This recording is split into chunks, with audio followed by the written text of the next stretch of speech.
गांधी जयंती के अवसर पर मुख्यमंत्री भूपेंद्र पटेल ने कीर्ति मंदिर में आयोजित सर्वधर्म प्रार्थना सभा को संबोधित किया।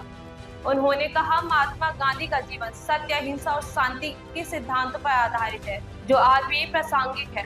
विभिन्न धर्मों के प्रतिनिधियों की उपस्थिति में उन्होंने सामाजिक एकता और सद्भावना का संदेश दिया। आदर्शों को अपने जीवन में अपना सेवा व समर्पण की भावना से आगे बढ़ने का आग्रह किया।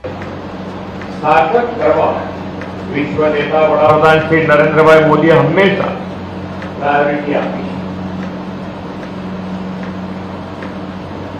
તેમણે જાતે હાથમાં ઝાડુ લઈને સફાઈને જન આંદોલન બનાવ્યું છે અને દેશ અને દુનિયામાં દાખલો બેસાડ્યો। શ્રી મોદી સાહેબે શરૂ કરાવેલા સ્વચ્છ ભારત મિશનથી સ્વચ્છતા ક્ષેત્રે ક્રાંતિ આવી। નાના બાળકોથી લઈને વડીલ વૃદ્ધ અને દરેક વ્યક્તિ સ્વચ્છાગ્રાહી બન્યા છે।